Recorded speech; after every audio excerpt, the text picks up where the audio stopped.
On behalf of the main speakers program at Duke University and the Living Ideas program also at Duke University, it is my privilege to welcome to this interview the Reverend Jesse Jackson. My colleagues to participate in the interview are Professor William Chafe, the Alice Mary Baldwin Professor and Chair of the Department of History at Duke University, and Raymond Gavins, Professor of History at Duke University. I am John Hope Franklin, the James B. Duke Professor of History Emeritus at Duke University, and I will take the opportunity, since I have known this young man since he was a much younger man, to ask the first question. Jesse, would you mind indicating to me when it was in your life that you felt that you were going to have a career that would be projected on the world scene as it has been, and what was your reaction to this first realization? As I reflect, I have to put this in context. One day, perhaps 10 or 12 years old, we went to a church in Greenville, South Carolina, and I.D. Quincy Newman, who's the state head of the NAACP, was speaking from the pulpit about this freedom gospel, this changing the South. Very different kind of sermon than I'd ever had before, had ever heard before, and there was something about it that kind of struck me. Now, when I returned home and talked about it with Mom and Dad, it didn't get that much of a response from them, but something about it caught my attention. He was speaking about our social environment. And then it kind of went away. Growing up in high school, we had to go to segregated schools, and the white schools had these privileges and these options, and I grew to resent it. We could only go to the games and sit at the very end on blocks. And yet there was a certain yearning by the black and white students, our students, to play together, but we couldn't. I learned to resent it. And then maybe the breaking point was, upon graduation, I could not attend Furman University, where my mother and grandmother washed clothes. We were living on University Ridge, and I could not attend Clemson or the University of South Carolina simply because of race. And so I was able to get a football scholarship to go away to the University of Illinois. During that period, for those they thought might be breakthroughs who might challenge the system, we get these scholarships out of state to Big Ten University or some such place. And so while at Illinois, I got this sense of all these new possibilities, I mean, in great contrast. And that Christmas I went back home and I had to, somehow they had programmed me in a senior speech course, just really bad programming for a freshman. But I was determined to do well and to not flunk out. And I had to do this speech that involved 25 annotated bibliographies. And when I went to Mrs. Smith, who was our librarian at the Phyllis Whitley Library, she said, "I really want to help you, Jesse, of course, but we don't have the number of books that you require. But I know the librarian downtown at the central office, and I'll write you a note, and I will call her. She can get the books for you rather quickly." So I went to see her, and of course, 10 or 12 blocks away, by the time I got there, 2 police just happened to have been there. And so I gave her Mrs. Smith's note. She said, "Well, I can't get these books back for you within the next 6 days." I said, "But please, if you can just let me go down in the stacks." I heard a big word, you know, stacks. Going down in the stacks. She said, "No, you can't go down. It's against the law." I said, I'll be by myself. No one's in the library but just the 2 of us." And the police said, "You heard what she said." And what hurt me was quite personal. I had to cut 5 days off of my first Christmas vacation away from home.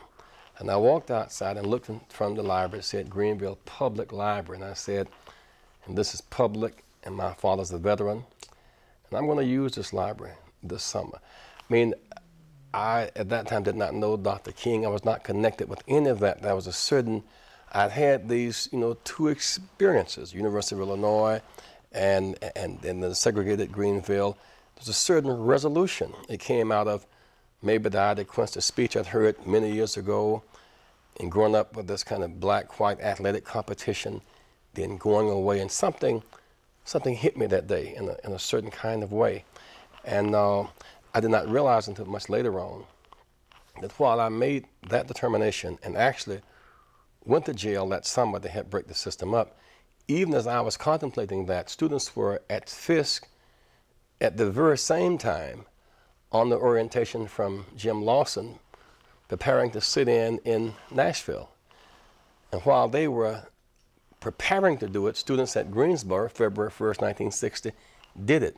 So it's like I was a part of an environment that kind of produced a certain reaction to and determination to break that system. So I kind of, sometimes it's things as specific as not being able to use the library, but also things as general as the environment that began to spawn it. And while leading demonstrations at North Carolina A&T, maybe the big moment there was during the spring of '63. They were arresting us in such big numbers. And I had just come out of jail myself. That Sunday afternoon, 400 or 500 students were locked up in a senior citizens home built for 125 people. Like 600 or 700 were there. And I came down the road with other students, and I saw my roommate and other classmates hanging out the windows trying to get air, and they could hardly breathe. And I saw the state troopers and the dogs, and tears welled up in my eyes. And Jim Farmer was there, and Floyd McKissick was there. Something hit me that was convulsive, and I was just determined from that point on that the rest of my life was going to be spent trying to change that environment. And fortunately, as I had the zeal, the fire set off in me, many of my generation had the zeal, but they became so caught up in the moment, they didn't stop preparation for making a lifetime proposition. And that is where Dr. Sam Proctor became such a big factor for me. Because the fact that I had that zeal and all of the fire that a youth would have in his eye, he said that Dr. King once had that same fire, but he cultivated it by going to seminary at Crozier and getting his PhD. And so I want you to maintain the fire. I want you to put it in a developmental process that will sustain you. And so it's a long way of answering that question, but every time I hear it, all that happened to kind of erupt in me. And I was determined at that point not only to do this the rest of my life, but to get prepared to do it.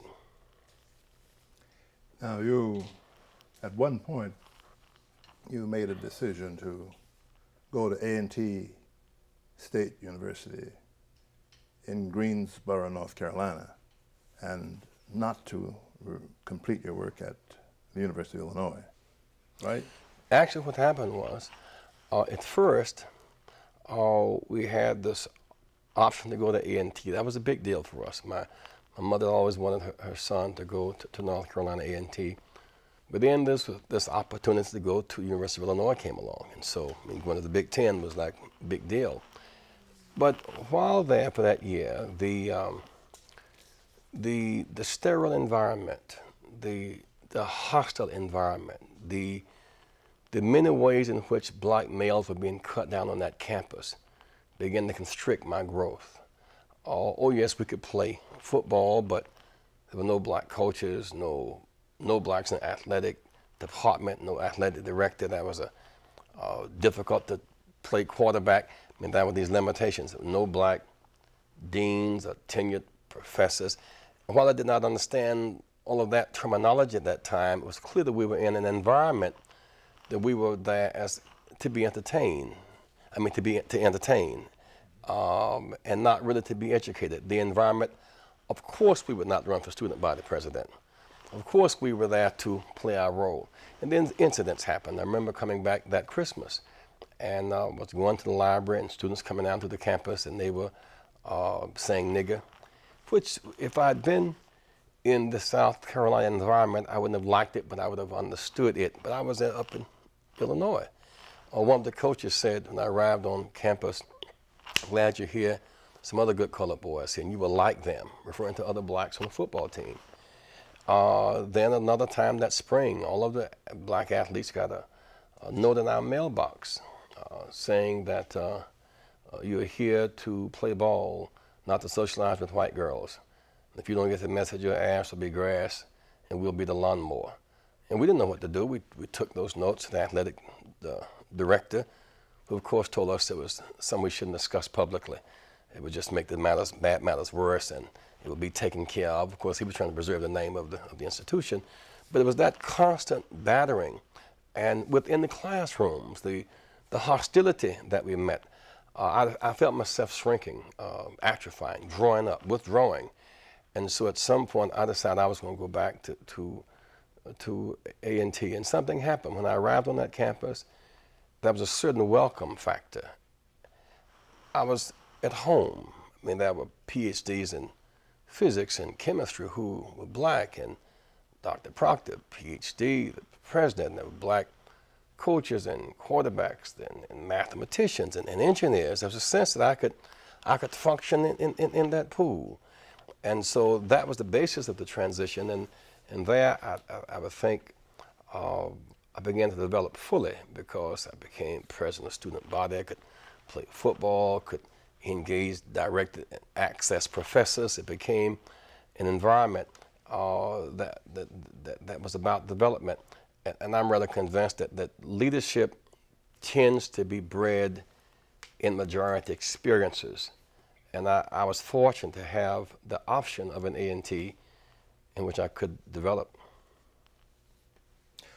I understand that while you were at A&T College and participating in the movement of liberation, or whatever you want to describe it, that you had some contact with the governor, who later was the president of Duke University. At least I've heard that person, the former governor and former president of this university, speak admiringly of you as a person that he could communicate with in that period.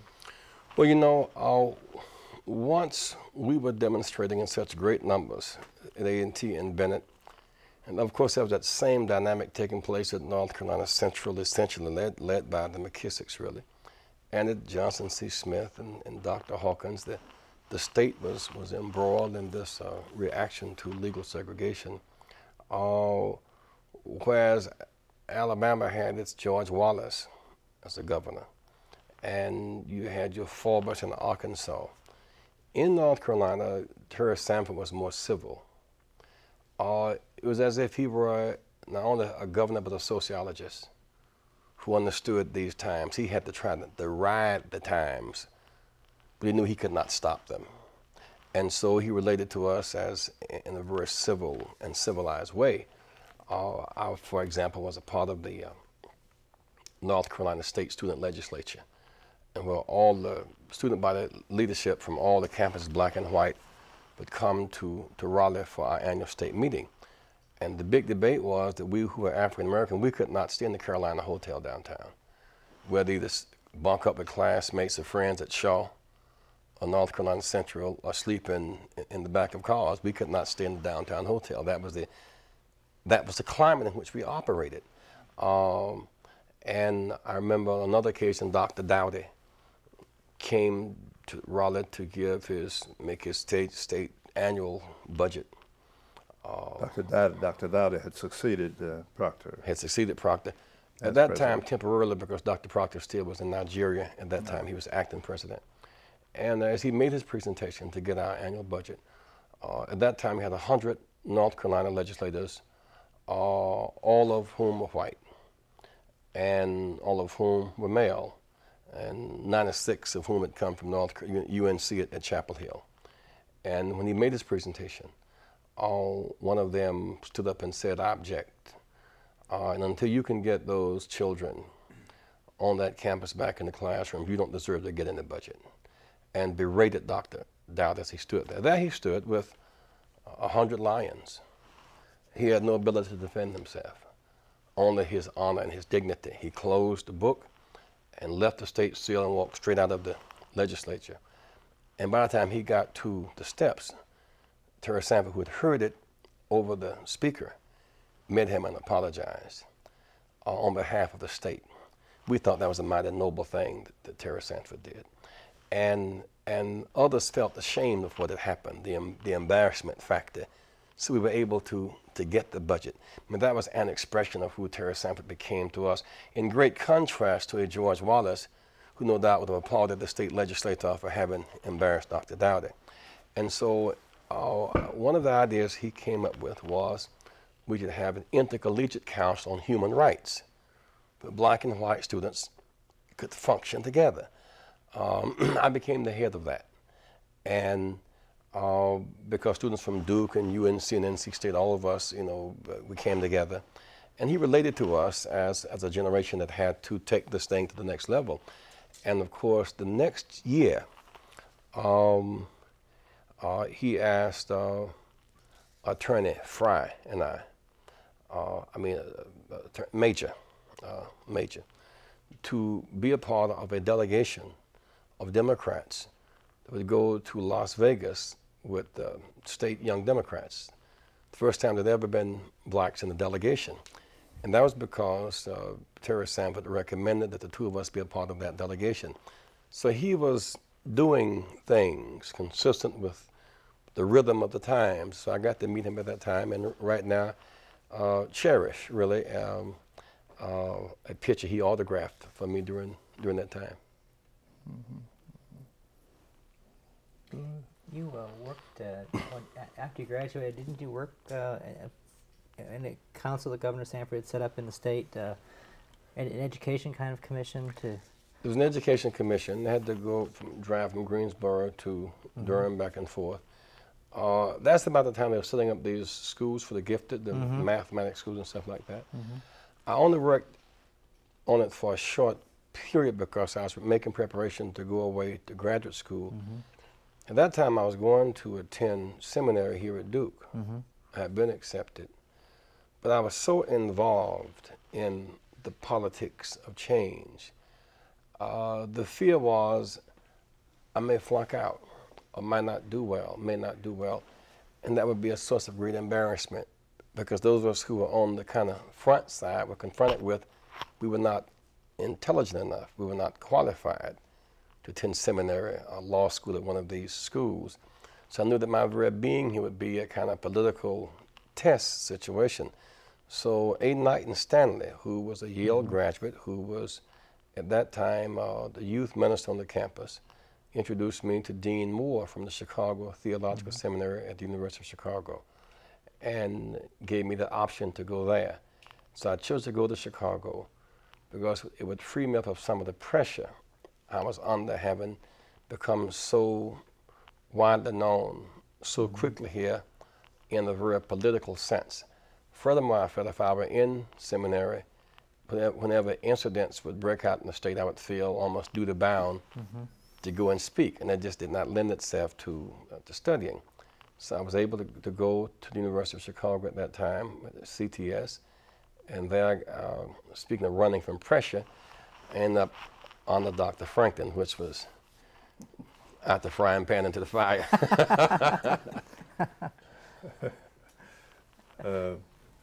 You might, I do remember the time, you probably owe the University of Chicago some tuition now for coming into my class. Don't say it publicly.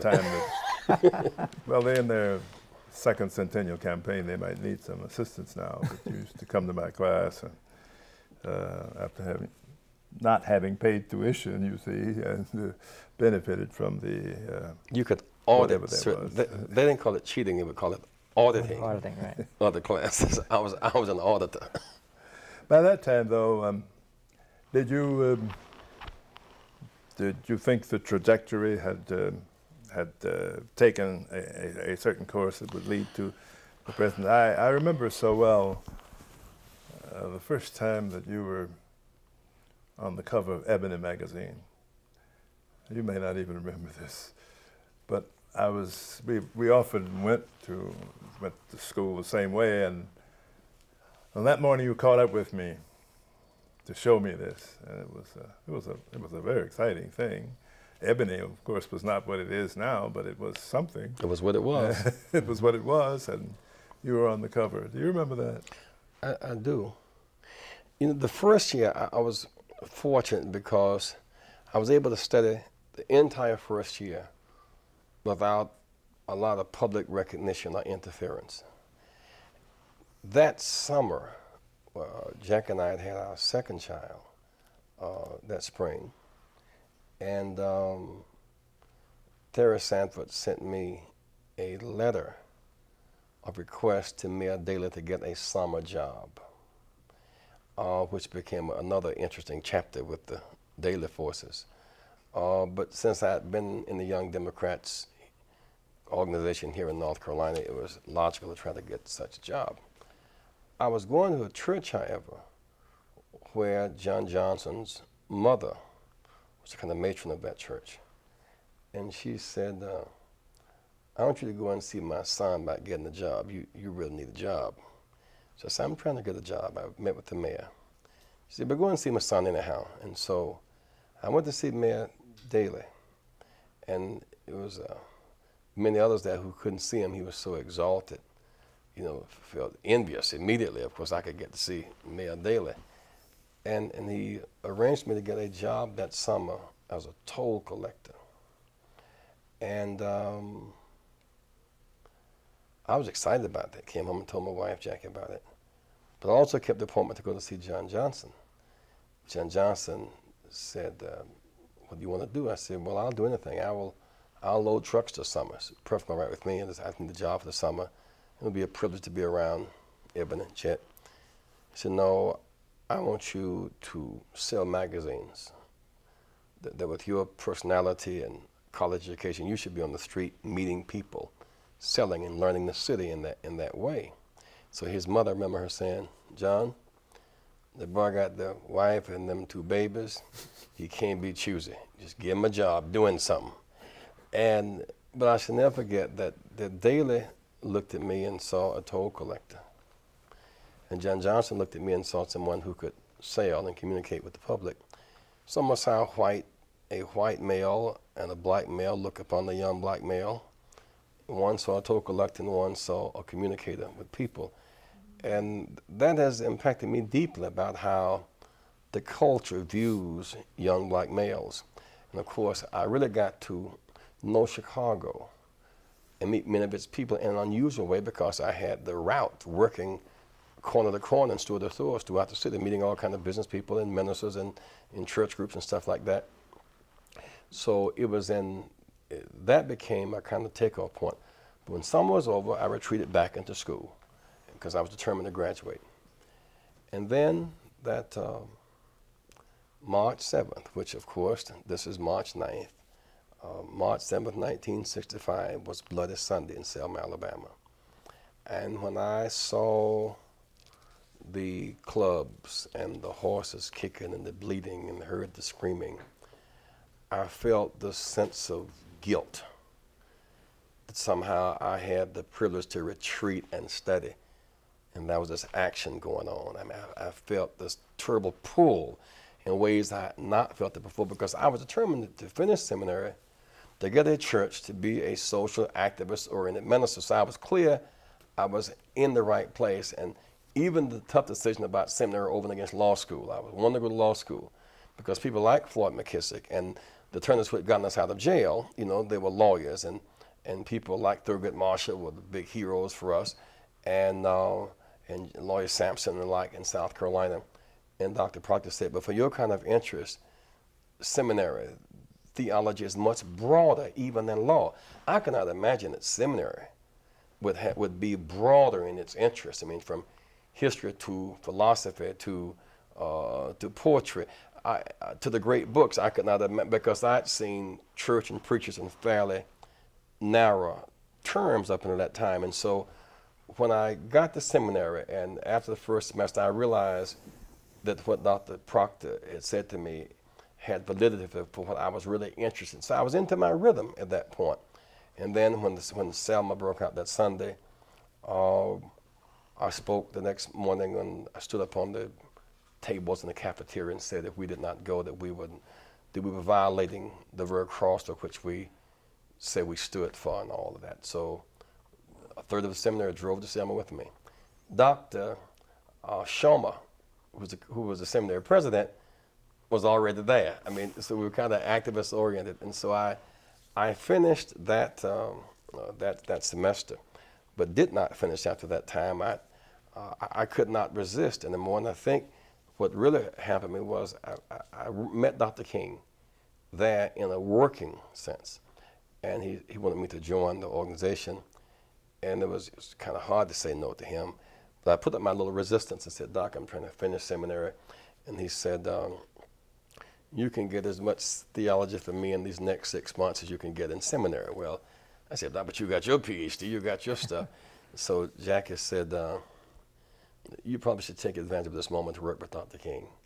And I kept reading, never got my degree, but never really looked back either, because I felt pulled, and I really had my booster, and some combination between my own desire to read and be current and the experience with him has helped tremendously.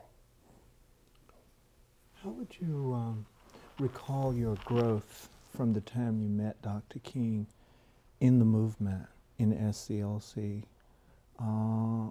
up to the time you went back to Chicago for PUSH?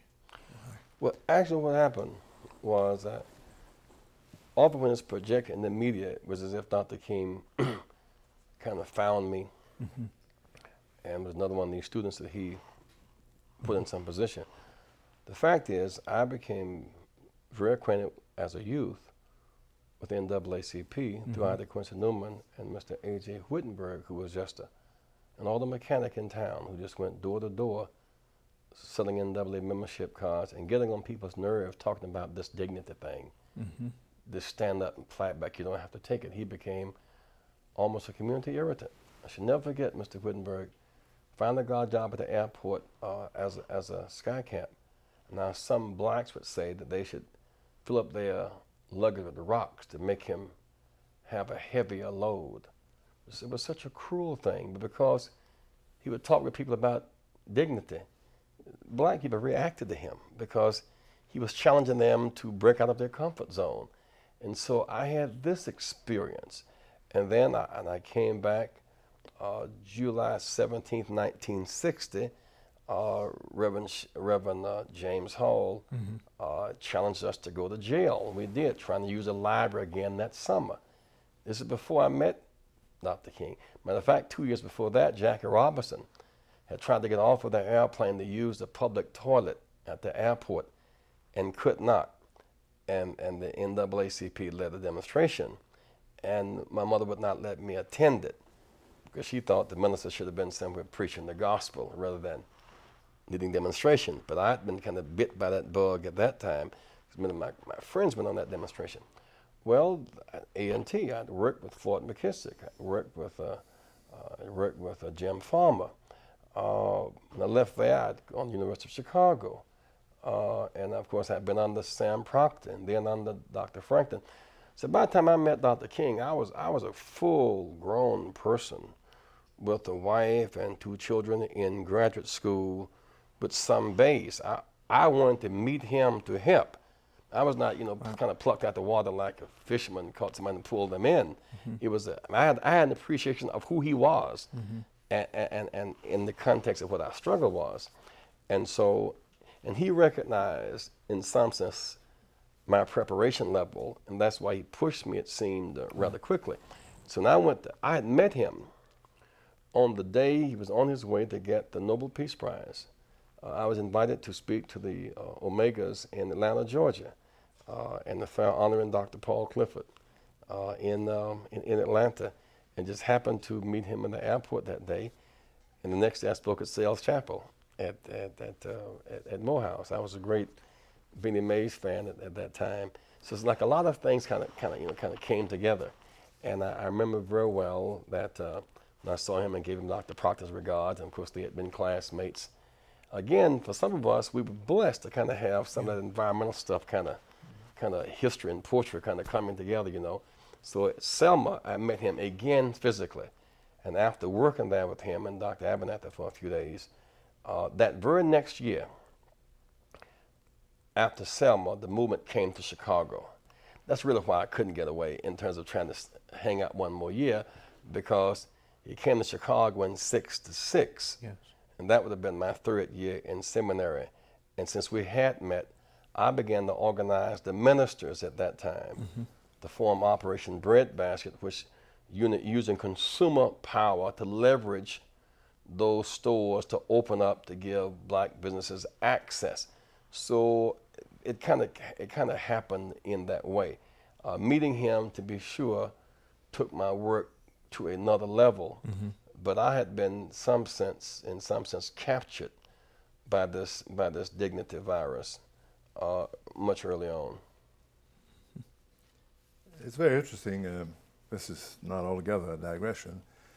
You drew the picture of Daley's view of you as a toll taker on the one hand, and John Johnson, the publisher of Ebony's view of you as someone who could operate at a higher level than that.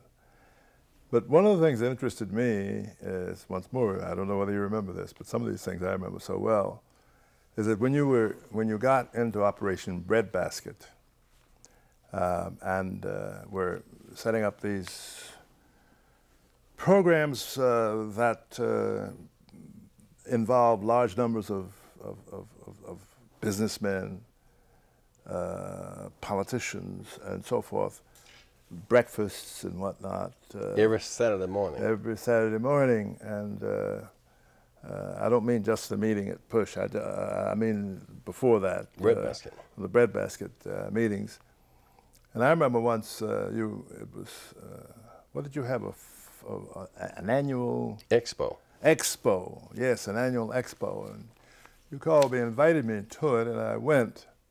To my great astonishment, the mayor was there, and the president of several banks, and several steel executives, and so forth. And I, by that time, had come to know the mayor, Mayor Daley. And I didn't see him. He saw me, and he yelled at me. I said, "What are you doing down? This is 7:30 in the morning." I said, "What are you doing down here this time to Jesse Jackson's breakfast?" He said, "Jesse Jackson told me to come." And so I felt I had to come. I mention that only to suggest to you that perhaps by that time he had a somewhat different view of you than what he had when he offered you a toll taker's job. Well, see, actually, even then, I had the sense that we should not avoid, for example, being called egocentric. In the sense that an ego is the gasoline to one's ambition. Our problem was not that we had strong egos, but our egos had been taken out of us. The battery, the motor had been taken out. We were just shells, and you have to have ego strength to want to be governor and congressperson and president and mayor and run corporations. That it was all right to have ego strength. If you should not have a Rolls Royce ego and a bicycle brain. It had to be it had to connect, and that you ought to have values where the power you seek would drive you toward values that were noble and right and good and decent. We had to get some power, and the political power, of course, has to come from personal power and personal esteem, the personal sense of dignity. And so power, once it correlates with sound, humane values, can take you a long way. I saw even then the part of our mission was to use power to build people with ego strength, who had sound ambitions, whose ambitions would be for public service, and that our mission was to pull down walls and build bridges. That's why, in part, he was there, because we were about building bridges, as well as tearing down walls. But I also knew what got him there. Those Saturday morning meetings, long before he came, we had begun to go to chain stores and say, if you would not hire blacks and train them to work at lunch counters and to be produce managers and store managers, if you would not allow blacks to at least be the construction company to build the store in the ghetto, if you would not put some monies that come from the ghetto in the black banks in the ghetto. I was trying to green line the red line areas. And that movement began to attract people. So the Johnsons began to relate to us, say John Johnson, because we began to get ads for the magazine. Joe Johnson, Johnson Products. We were getting the products on the shelves for the first time. At that time, blacks in Chicago, business people, could not go in the front door, say, of National Tea or Jewel. They had to go to the back and wait. We could not get our products on the shelves, even in the black community.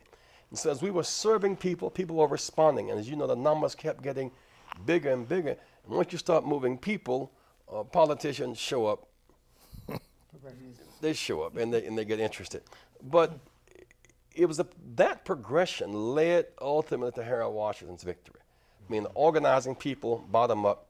And I began to develop a saying in our teaching that need is the basis of organization, and service is power, and self-interest is a sustaining force.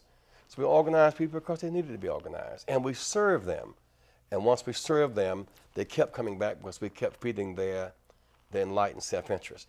And out of that, of course, came a greater focus on voter registration. Mm-hmm. And then I got caught where I saw us making progress economically and making progress politically. But then I saw a generation of children about to go down with self-inflicted wounds, the teenage pregnancy and the killings and all of that. So one day while rushing downtown to speak at a business luncheon, we drove past Martin Luther King High School. It had been tough to get that school built. They were trying to keep us out of Kenwood on the University of Chicago side, the Woodlawn side, the Hyde Park side.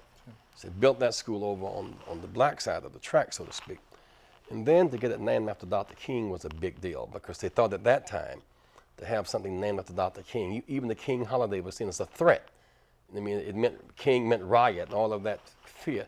We won those victories and we got this new high school and named after Dr. King. And I looked and saw just outside of the principal's office, these boys rolling dice outside the principal's in his view.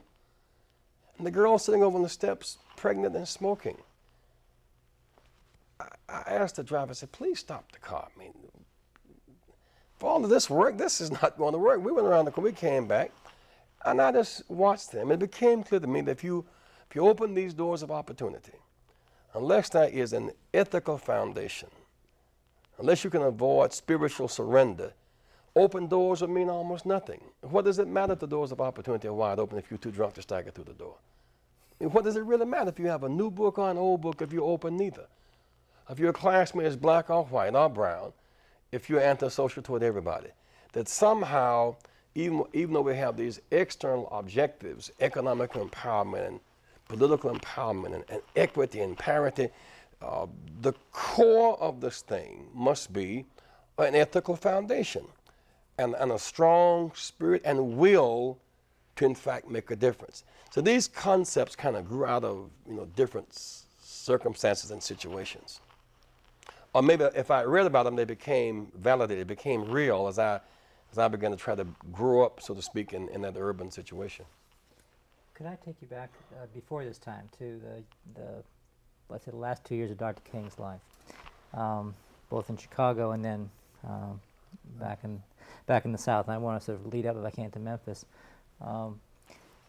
Clearly, at this point, there are growing fissures within the movement, especially between people in SNCC and some in SCLC. You're younger than some of the people in SCLC, and perhaps someone who was in a situation to understand both sides and maybe even moderate or mediate. I wonder if you have observations in retrospect about what was going on there and what your sense was of the underlying issues that were beginning to generate that tension. Well, one of the tensions was that those who were working in the rural South were still dealing with basic, overt racial discrimination, and very hostile attitudes. You still had your Lester Maddoxes. In Chicago, we were told, why would Dr. King come to Chicago? There's no overt racism here. and it is at best subtle. When we marched in the Gage Park, it was not subtle. You marched in the Cicero, those bricks come there, it was not subtle. The idea that somehow the urban black was freer than the southern black was foolish. It was not true, because those ethnic enclaves in the north were just as hostile as was the black-white situation in the south. But they were two different environments. You also had much bigger groupings of blacks in the urban north. In Chicago, you could get lost in the black community and in its milieu. Well, so that was the concern about the kind of dual focus, urban. Well, I kept hitting away at the economic empowerment question, because I knew that unless you had business people who could invest in candidates, that you would develop candidates who got their votes from the black community, but their oats on the other side of town. So you had to have an economic base to go up on the people running for political office. But that were those in the South who had no appreciation for that different dynamic at that time. And so some were talking about let's have mass marches, others talking about let's have boycotts. And I remember talking with Dr. King about the impact of having 50 urban cities where you could galvanize this consumer support and leverage it to make certain things happen.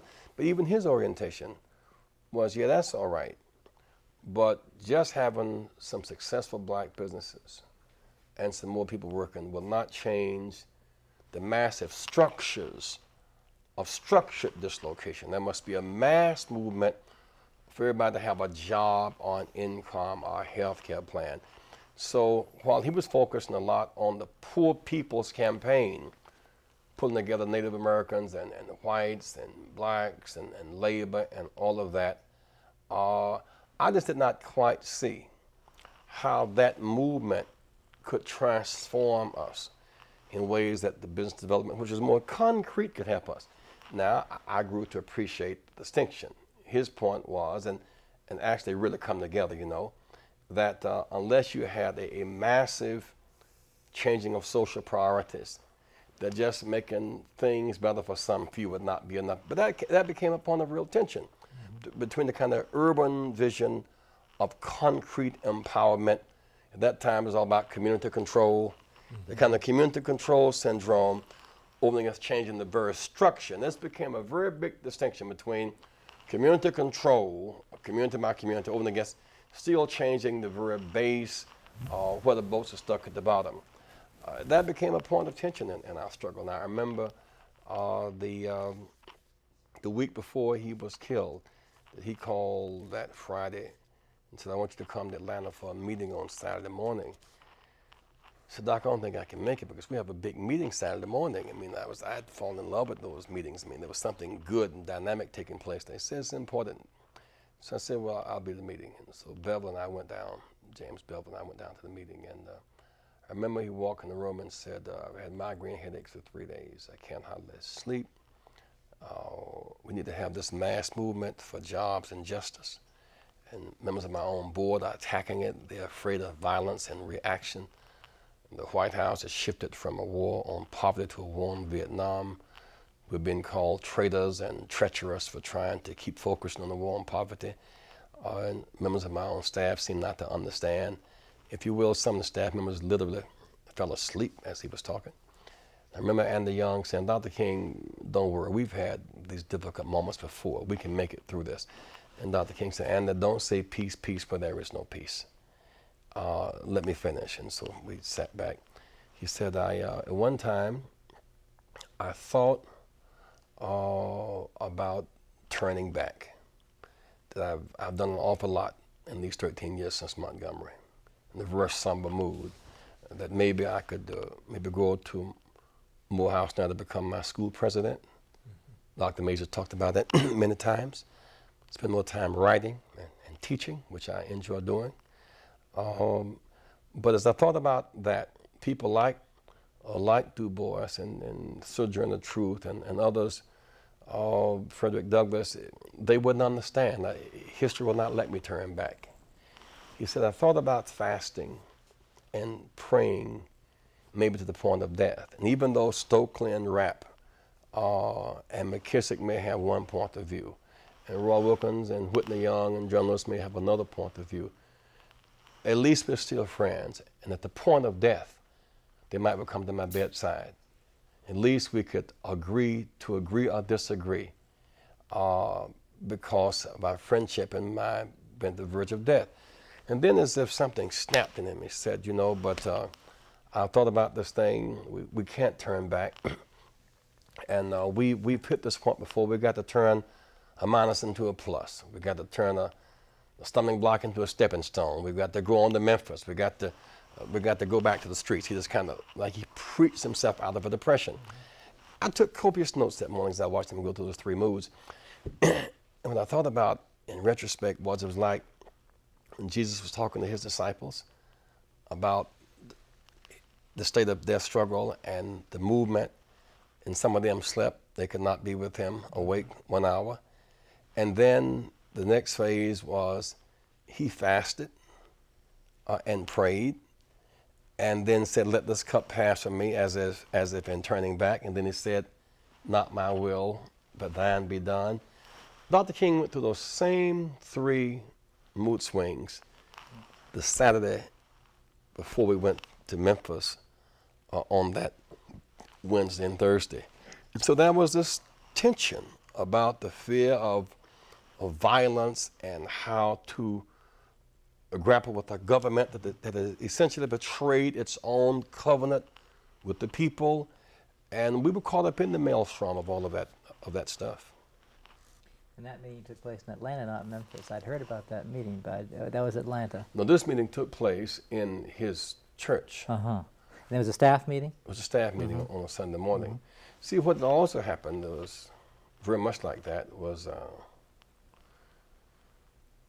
January 15th, 1968, his last birthday. And I urge people who celebrate his birthday to appreciate how he celebrated his own birthday, because it would have a lot to do with what should happen that day or that week, in my judgment.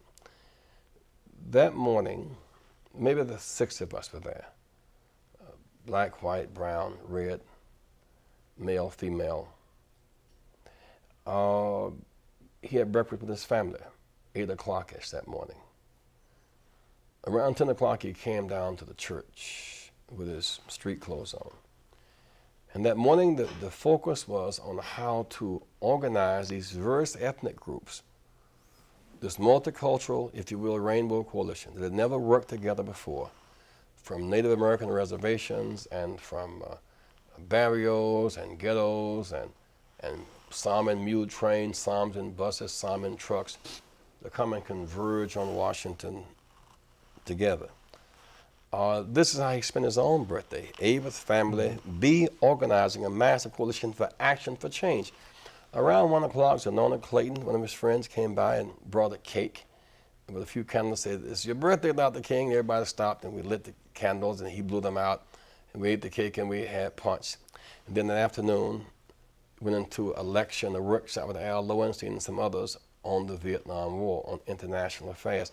He spent his own birthday, A, at home with family, B, at church in his work clothes, organizing a multiracial coalition for massive action, then a moderate celebration, and then an afternoon on foreign policy and world affairs.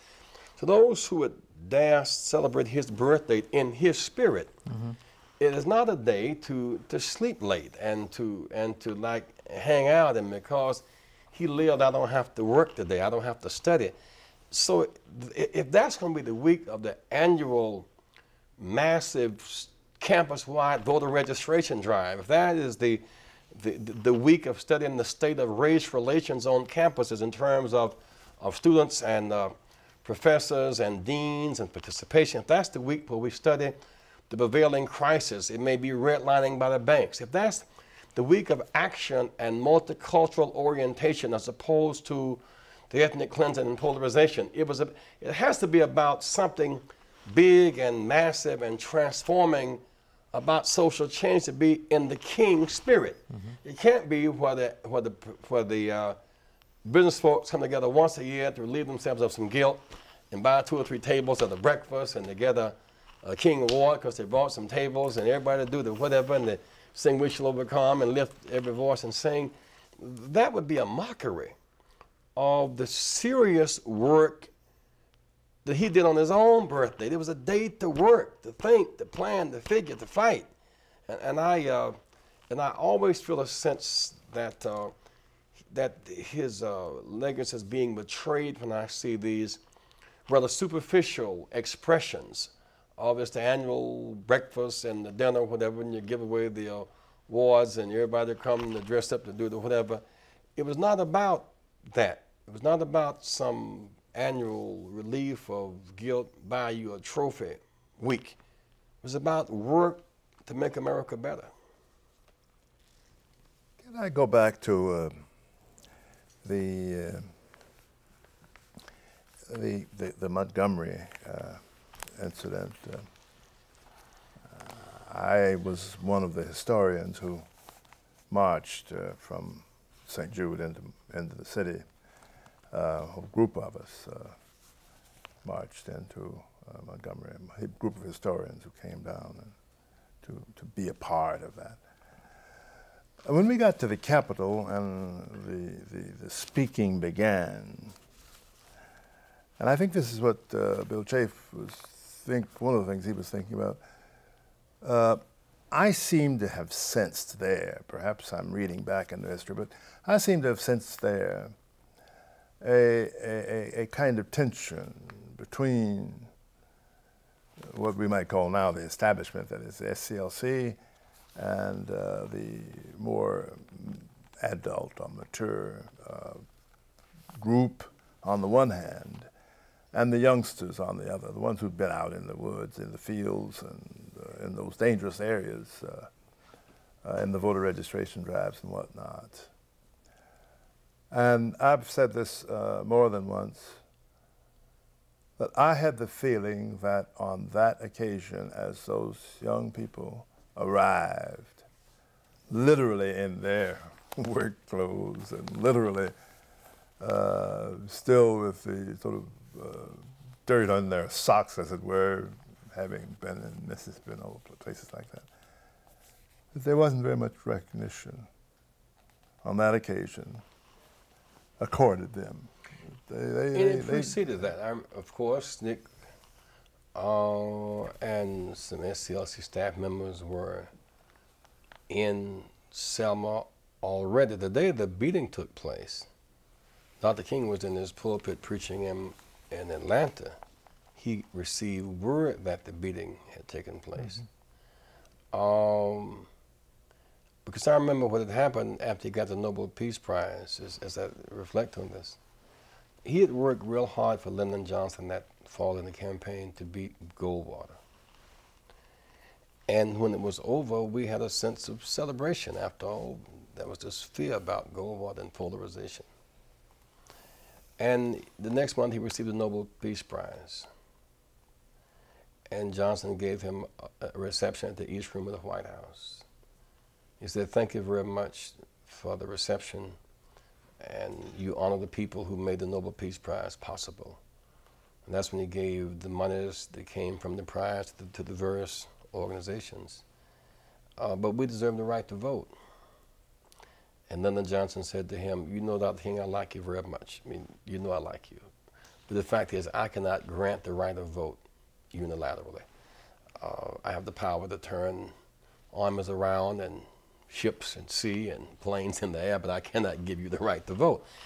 And the Congress is too conservative, so I can't and they won't. You can't have the right to vote after all of this."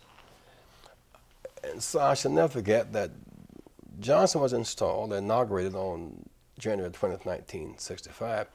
We were in Selma in February of 65, that same period. So election was one thing, but the students kept pushing. We had to go further. We couldn't relax with the Johnson forces because they were nicer and they were saying kinder things. The bottom line was we couldn't vote. But the youth kind of kept moving into the back roads. At that time, you couldn't get people who were looking for a job with Johnson to come march in the backwoods of Alabama and Mississippi. It was a time when much bloodshed. After all, Jimmy Lee Jackson young African-American youth trying to get the right to vote in Marion County, Alabama. Shot him in the back and killed him in cold blood. During that time, trying to Goodman Chainer, 2 Jews and a black had been killed, bulldozed to death with their eyes wide open. During that period, Viola Wheatsoe, a white Italian-American mother had come south to help us. They called her nigger lover and blew her brains out point-blank range along Highway 80. Reverend James Reed, a white minister, came from Boston to help us. They drug him from Selma, Alabama Chafe and beat him to death. So there was enough bloodshed and enough pain. The people who were bearing those marks were basically students. Now, Dr. King came to Selma. Before he got there was almost no press coverage. When he came, it was love-hate. While they was glad he came, they presented the fact that he had to come for the cameras to come. They started calling him Delord. It was a certain way of kind of like putting him down, you know. It's like we were here, the cameras weren't here, he shows up, the cameras come here. We're here to protect him, not to protect us, which is not of his making, but that was that dynamic that was taking place at that time, even aimed at Dr. King. And during that time, it was the students say, we want, you know, the professors to come, and we want Ralph Bunch to come, and John Hope Franklin to come, and we want the, you know, the stars to come, because when the stars come, they attract more crowds. They help us generate money. They bring the press here. But there was also the resentment that they came, because when they came, they would end up on the cover of the magazines. And so you had this kind of duality, this kind of tension. I'm not sure even to this day how you resolve that tension, except it surely was there. And they're not getting, the students not getting the recognition for the high-risk work was a big factor in attitudes. Then, of course, there was a seeping idea, of course, by that time, the idea of Black Power, which was seen as synonymous with some kind of rejection of nonviolence, some kind of rejection of the methodology being used. So it was not only the lack of recognition, it was also the idea that the pace was too slow. Yeah. Somehow we were going to be able to alter the pace with bricks and bats. I contended then and now, when we dropped the Bible and the flag and picked up the brick and the match, it was a terrible strategic mistake. Because I submit to you that those who had the Bible in one hand and the flag in the other had America's 2 most potent weapons in their hands. I remember going to jail in Greensboro, Market and Elm Street one day, and 300 of us gathered in the middle of the street downtown. And they said, you must leave, we're going to arrest you. So we're not going to leave. You get 3 chances. And so the first time we say, you must leave now. We said, we're not leaving. We're saying we shall overcome. They said, second warning, you must leave now. We didn't leave. Third time, we're going to arrest you.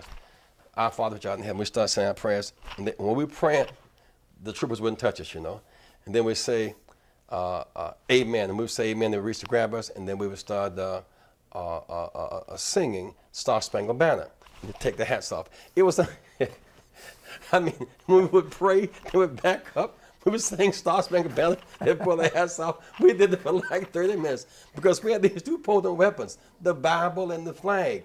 I mean, and I think that the youth from the North did not have the appreciation of the power. When we would go to jail, we would hold the flag up, right? And the Bible up. So, I mean, how can you find students who were well-dressed and neat and singing Star Spangled Banner with a flag in one hand and a Bible in the other?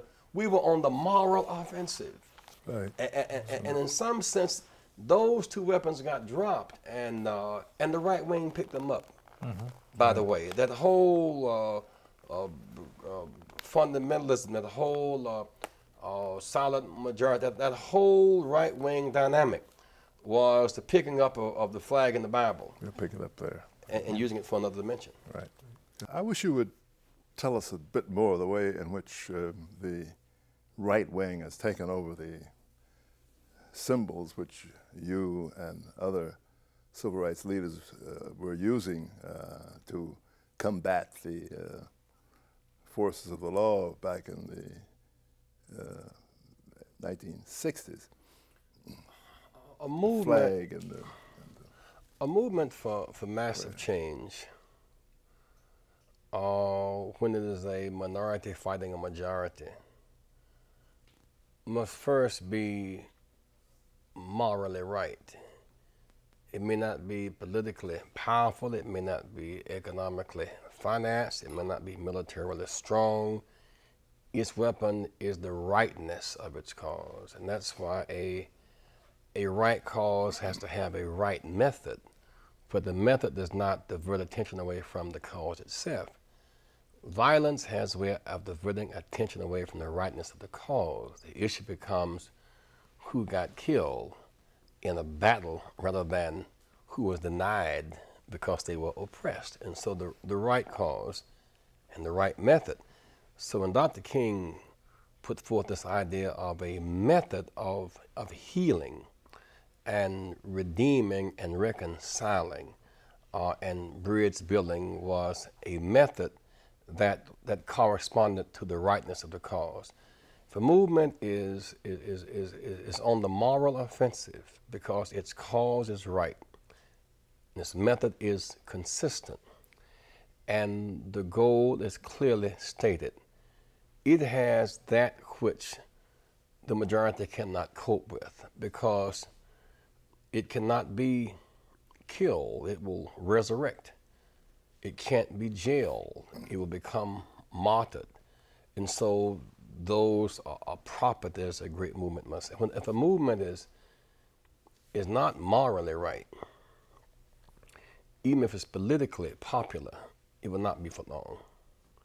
If it's not morally right, it may be economically well financed. It will not last for long. It may have the superior military. It will not last for long. And so the rightness of our cause has been the weapon, our resisting slavery, and all of the external odds against us, but the rightness of liberation, the rightness of ending that system, what became our constant weapon. And at some point, the legal law, statutory law, caught up with the moral law. And whenever law and morality meets, you have a very different situation. After all, what was 1954 except at that time, because of you and Kenneth Clark and Thurgood Marshall and Constance Baker Motley and others of you, finally after all of these years, law and morality married in 1954, really for the first time.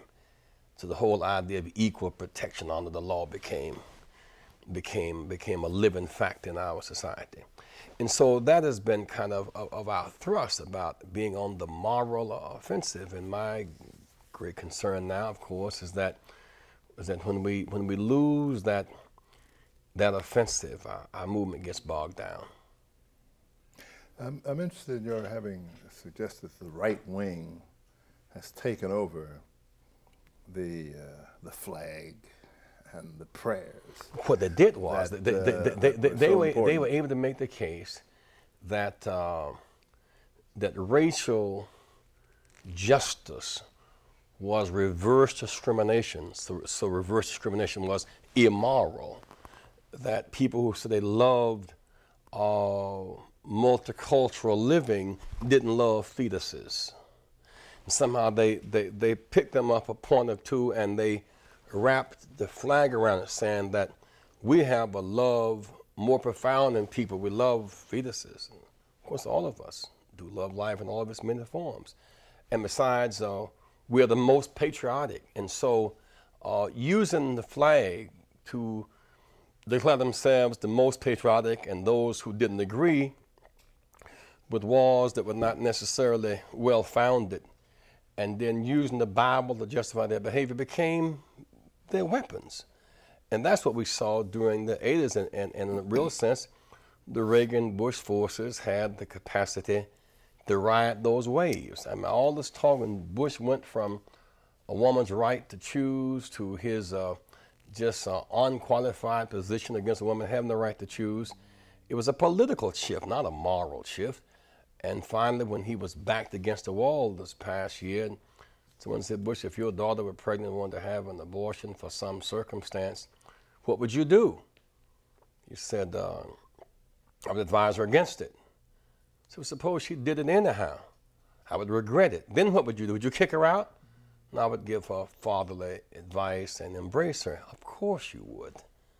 Any humane, civilized person would. But he had used the politics of the issue and the flag. And I submit to you that we have an obligation to make certain that we always position our movement. If we're fighting for put all Americans back to work, for a national health care plan, for racial justice, gender equality, fighting anti-Semitism, anti-Arabism, Asian bashing, as the case may be, it's important that we always struggle to make certain that the moral rightness of our cause and what is in our national interest is always kind of used as part of our methodology.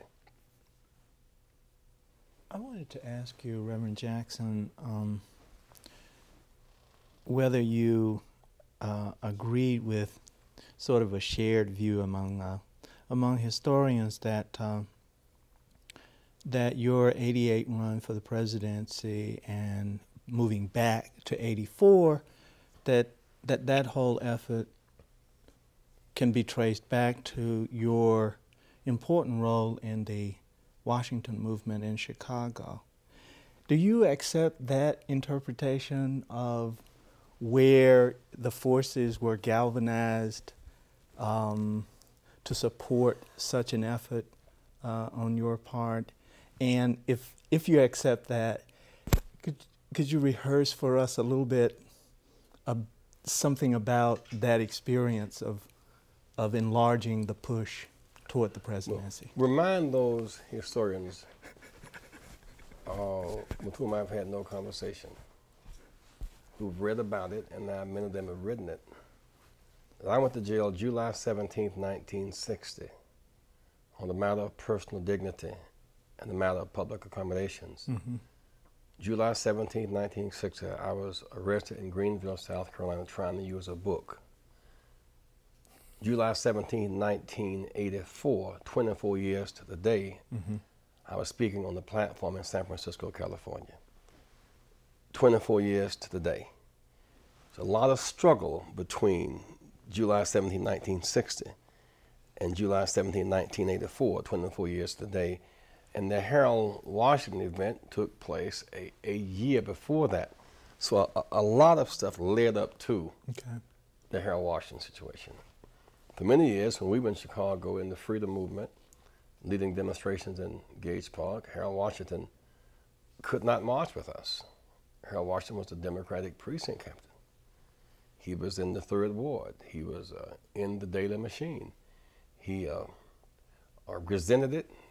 He argued as a pragmatic thing. It was the only way he could get certain political experience and background and access. But he was not a part of the King marches in 1966. For many years, we had those Saturday morning meetings in Chicago. Harold, like other Democratic officials, could not attend.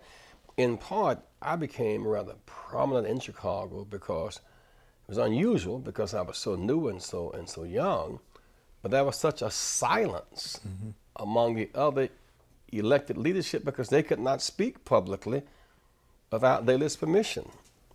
And Daley didn't give permission.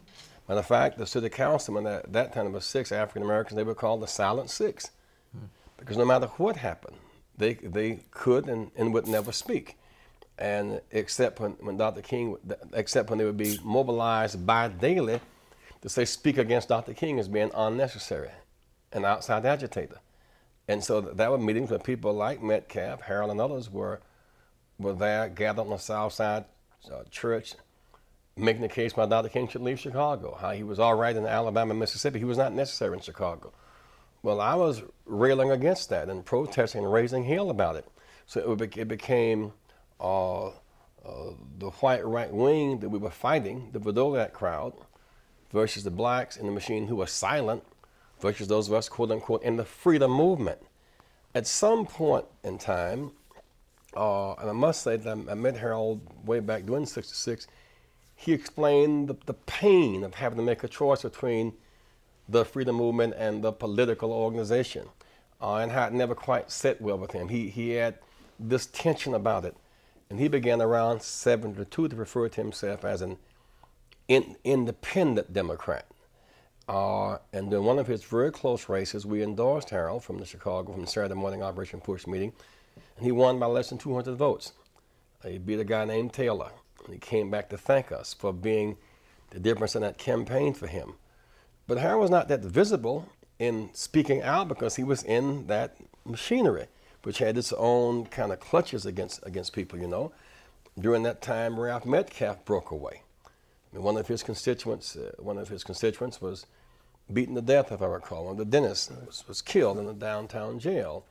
And Metcalf came to our meeting and said something like, "It's never too late for a Negro to become black." And people felt a relief that a guy like Metcalf, who we always thought to be a very decent guy, had kind of broken from the machine. And so getting a Metcalf to break from that machine, a big victory for us. Getting a Harold Washington to really break was a big victory for us. So we had the freedom movement kept longing for the day when somebody in that machine would break out and you could combine the skills that they had gained from how to do the machinery of government with the freedom to raise the issues that mattered the most to us. And what happened was one Friday, Dorothy Tillman and Marion Stamps and Lou Palmer went to a housing authority meeting, and one of the guards pushed them around and they were arrested. And by that time, Jane Byrne was mayor. And we said I did a Sunday morning radio program. And someone called in and said, don't you guys, in light of what happened, just boycott Jane Byrne's Chicago Fest? Because all it is really is a Queen's coronation. It's nothing to do with helping people. It's about her next election. And so I wanted to say to that person, it's unrealistic to boycott Chicago Fest. It's too big. But the person was so right. I couldn't say no, but I did not know what else to say. So I'll get back to you next week. We had a big community meeting on that Wednesday. About 50 groups came together, and we decided that we were going to try to boycott Chicago Fest. That was a big undertaking. And by that Saturday, we announced it Push, and it took off. And I contacted, say, Stevie Wonder and urged him not to sing at and cross our picket line. And some other entertainers decided not to cross our picket line. And after 10 days of give and take, Harold came down to picket one of those days on his way back to Washington. We were urging Harold, said, now, we got something going free by 83. Harold said, I tell you what, I'm not going to run for mayor.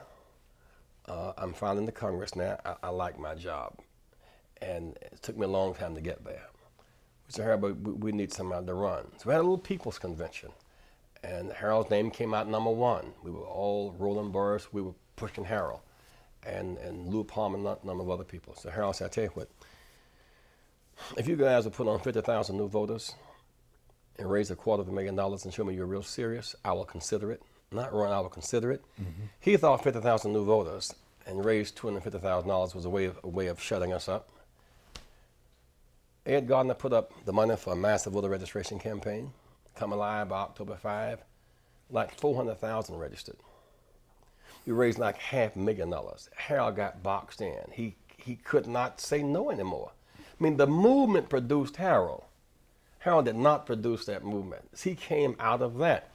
But once he won, and what factors were there? Well, we didn't have enough money to buy commercials as Daley and Jane Byrne did, as I reflect upon it. And so Daley had these hard-cutting commercials cutting into Jane Byrne's record.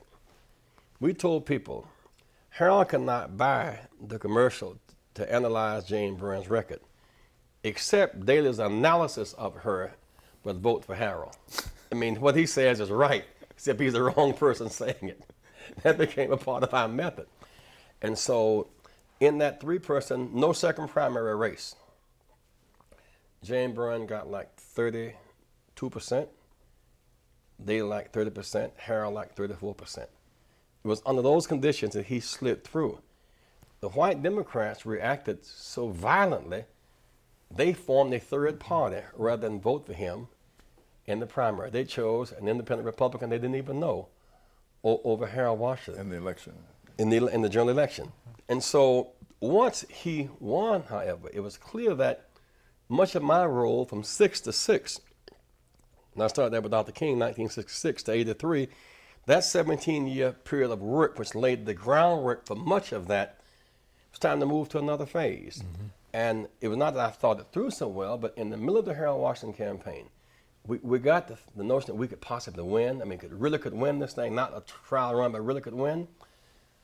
Announcement came on TV that Kennedy is going to come to town and endorse Jane Byrne, Ted Kennedy. And Mondale is going to come to town and endorse Daley. This couldn't be, these are liberals, these are friends. These guys were here in 1968 when Daley tore up the city in the convention and helped Hubert Humphrey to lose. And these have been our friends. We know Kennedy and Mondale won't do this. So I called the both of them. And they explained, well, we're really with you, but of course these are our friends also. I had a telegram we sent out with 50 names on it. Willie Brown, Mrs. King, a lot of people saying, blacks can win the mayor's position in Chicago. Don't come. They came anyhow. And I said at that time, if liberalism is so morally bankrupt and so unconsiderate, if you will, unconsiderate of our legitimate ambitions, we cannot get trapped with the options of the Mondale and the Kennedys. We have to go outside of this. I said somebody black should run in the primary to take these guys on, because at least at that level, we'll force a new level of respect within the party. I asked Maynard Jackson to please run.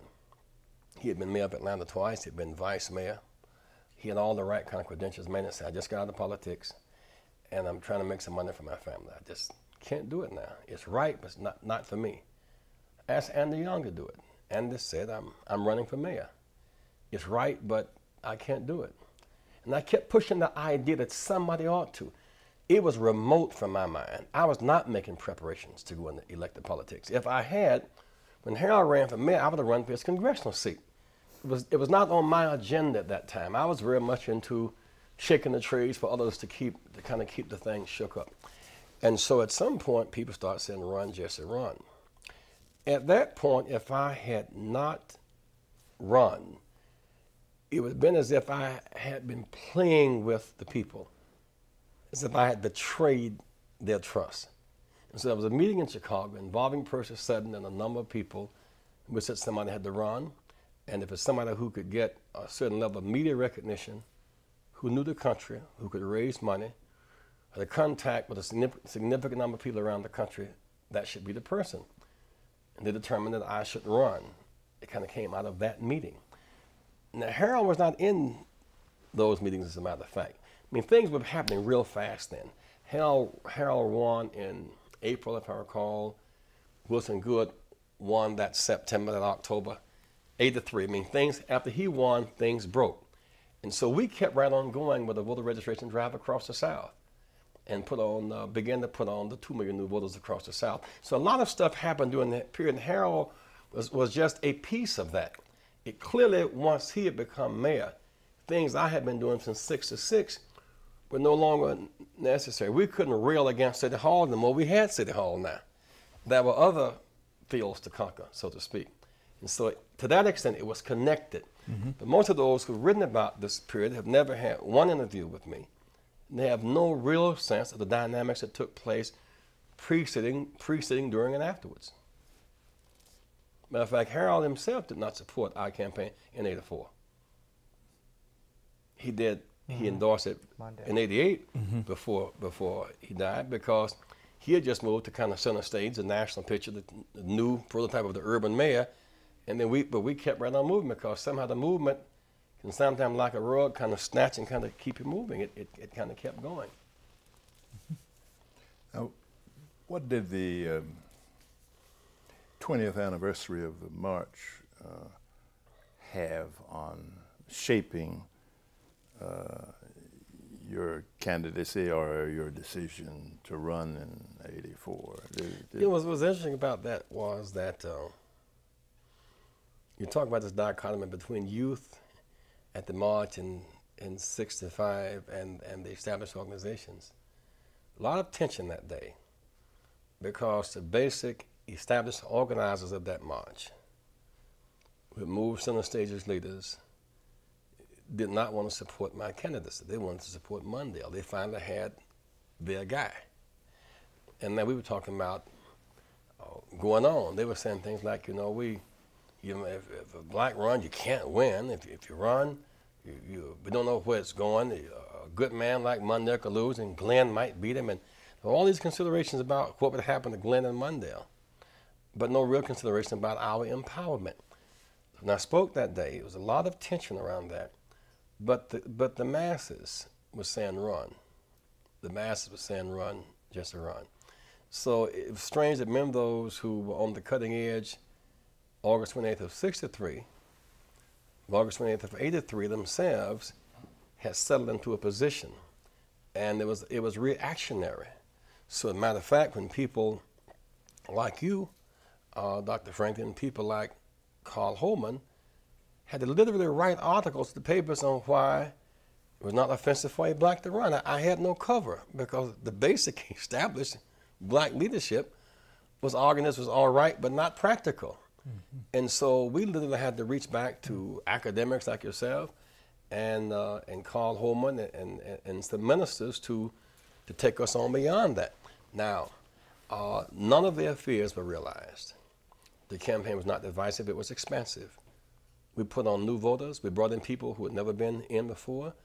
Democrats who said we would tap the convention. In fact, we unified the convention in a big way in San Francisco. In '86, Democrats gave up on the South. I mean, how could you win the South with given the Reagan's popularity? How did Democrats win? Well, we put on 2 million new voters. Democrats did not put them on the books. Mondale didn't put them on the books. Glenn didn't put them on the books. Labor didn't put them on the books. How'd they get on the books? It came out of our campaign. And that's how we won the South in 84. So what happened was, Sanford won. Nobody thought Sanford could win. 41% of his vote was white, 59% was black. The pollsters did not count the 59. When they looked at the Sanford numbers in the quote-unquote Jesse Ham state, Sanford can't win. He won only because 59% of his vote was black, 41% was white. Well, in Georgia, of course Fowler couldn't win. I mean, he was, too liberal, quote unquote. 36% of his vote was white, 64% was black. Mm-hmm. Heflin, Shebb in Alabama, Brewer in Louisiana, 38% white, 62% black vote. So the campaign of '84, in fact, put on the new voters that regained the Senate for Democrats in '86, and they never said thank you. There never was an adjustment in the relationship based upon that new reality. In the South, there are more white Republicans than white Democrats. The Democrat Party's sole survival in the South has been this overwhelming majority of black Democrats, black majority, white minority Democrats. That's been the formula really ever since 1964.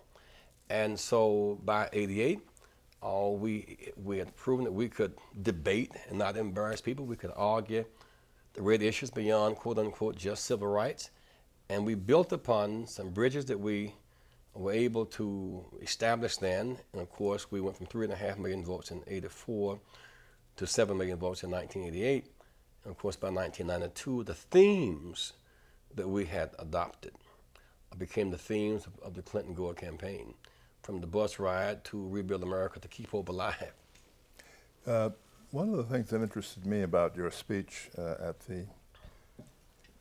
the anniversary at the 20th anniversary of the Solution, was that you, and I use this as an example to point out your own thoughtfulness about this. You illustrated the power of blacks by just giving them the arithmetic of the election of 1980. You remember that? Sure. And the places that Reagan could have been defeated had these few blacks come out that didn't come out, and these few would register and vote who didn't register and vote. And I'm wondering if that had as much effect on your performance, your decision, and your performance in 1984 as anything else, and in turn, did that have the effect of bringing out the African American leadership support in 1988 that you did not get in 1984? Two or three things happened. Number one, I learned the arithmetic of politics in terms of just what the numbers were, and began to preach the margins. And in some sense, Dr. Franklin, possibility thinking. When it's just white, black, I mean, we're overwhelmed, we can't win. I said, don't you realize that Kennedy beat Nixon by 112,000 votes, less than 1 vote per precinct? I mean, less than 1 vote per precinct. John Conyers ran for Congress the first time. He won by a margin of 37 votes. Every vote counts. Begin to give out this kind of every vote counts. That Nixon beat Humphrey by 550,000 votes. The Nixon beat Humphrey because Dr. King had been killed, Robert Kennedy had been killed. We lost by the margin of despair. We're feeling Dr. King dead and Robert Kennedy dead, and Nixon even had some young black gangbangers in urban cities writing no vote. That Nixon and Humphrey are both racist, and racism cancels itself out, so don't vote. The same people who tried to stop us from getting the right to vote were organizing a no-vote campaign, exploiting our frustration, exploiting our fears. I mean, Nixon won by the margin of our despair, so much so, he had some of the gangbangers who were doing that writing on the walls of Chicago. He honored them at his inauguration. You remember some of the Blackstone Rangers who were honored at the Nixon inauguration, had the man there dressed up in the tails and stuff, because the same forces who resisted our getting the right to vote, in fact, invested heavily in reducing voter turnout. So organizing cynicism and organizing despair was a factor in that. So I learned to teach about how we could just by a little will, a little drive, a little hope could make these margins. And that was my point in 83, that we had the possibility to determine the agenda for the 84 campaign. And so what happened? For the first time, it took me from New Hampshire to Pennsylvania to finally get Mondale and Hart to speak out against South Africa and to stop calling ANC terrorists in 84. That was a big breakthrough at that time, was to get them to focus on the unfinished civil rights agenda, or on something like redlining, or equal funding for public education. We were trying to get them to take certain positions that they'd never really taken before. And to us, the voter registration, learning how to run a national campaign, learning how to deal with the media became a part of, kind of what kept us going. And of course, the lessons learned in 84 were turned into even more valuable lessons in 88. Yeah. Reverend Jackson, this is, speaking of African American History Month, this is Women's History Month, the month of March. And as I think back over your role in the last 20 years, certainly I can think of how you made your appeal, certainly in your presidential campaigns. You made a very strong and a very effective appeal to women voters.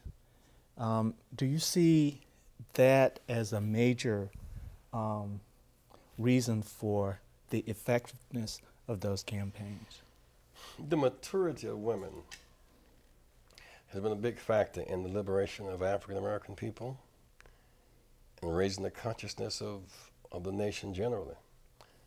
After all, to use just this period of history, this period, Rosa Parks' refusal to go to the back of the bus, that kind of standing up for dignity she became so central. Her standing up and Dr. King's embracing her and interpreting what happened was a big factor. In North Carolina in the 60s, the young women at Bennett in fact, were out front of the young men at A&T. Matter of fact, a part of the inducement to go downtown was the women were being beaten. It was a real challenge to our manhood. The women were leading the movement. I mean, the 4 young men sat down in Greensboro, but after that spring, by the fall of '60, it was back to football time. It was back to last spring we were marching. But the young women at Bennett kind of kept going. Fort McKissick's daughters, I mean, Jocelyn, the young women they kept the thing going. And in '72, Shirley Chisholm, kind of broke this mold of making this dash. And many of us reacted, in part because we were organizing even then that somebody ought to run. And she was not a part of that group, which involved Dick Hatcher and Carl Stokes and others of us. But in fact, she did run. She kind of made that dash, broke out there. Well, who really challenged the character of the party in '64 but Fannie Lou Hamer? So from Fannie Lou Hamer to Miss Baker here when SNCC was founded at Shaw in 1960, to Fannie Lou Hamer in '64, to Shirley Chisholm in '68. There's a real track record of women not in supportive positions, but in fact in leadership positions. And just this past year, 27 years after the Voting Rights Act, and here we sit, March 9th, 1993. March 7th was Bloody Sunday, 1965, 28 years ago, just 2 days ago. But during that whole period, the role that women played as support staff and strategists was a very critical piece. This year when we had the time for reapportionment here in North Carolina, many of the men were willing to settle for 2 congressional seats. I mean, for 1 congressional seat. Eva Clayton stood up and would not bow. And of course, she in many ways beat the men down. That's how she, among other reasons why she got that seat. In Georgia, once they got 1 more congressional seat, many of the established black leaders would not go for the 3rd seat. Congressman John Lewis said something like setting up these new congressional districts is like Bantustans. I mean, we can't be ghettoizing these new districts. His district came out of reapportionment, but he was very adamant against this 3rd seat. And a young woman defied Congressman Lewis and others of them and went to the Justice Department and finally got them to draw the lines differently. Her name is Cynthia McKinney. Yeah. But Cynthia McKinney, the Thurman and Walker, the guys who had the inside track on winning, they lost because once the 3rd seat came open, they in fact had been on the side against it. And she beat them down with, she would not surrender that 3rd seat. The same was true with Corrine Brown in Florida. I mean, the men had basically cut the deal that we can get 2 seats and we're lucky. Well, really 1 seat. Carrie Meek's seat down near Miami, Florida. They didn't think that Alcee Hastings could win the seat, that he won just north of Florida. And Corrine Brown kept arguing as the 3rd seat. And for the most part, the men fought her.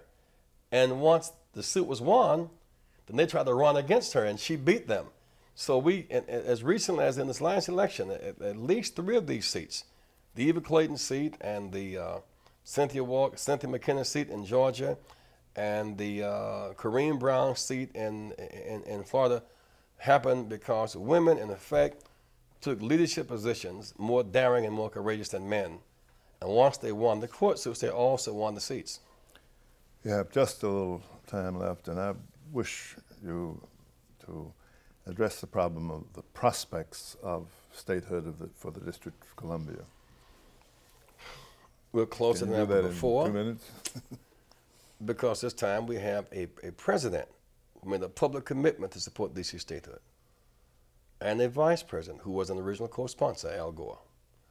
More people live in Washington than 5 states: Vermont, Delaware, North Dakota, Wyoming, and Alaska.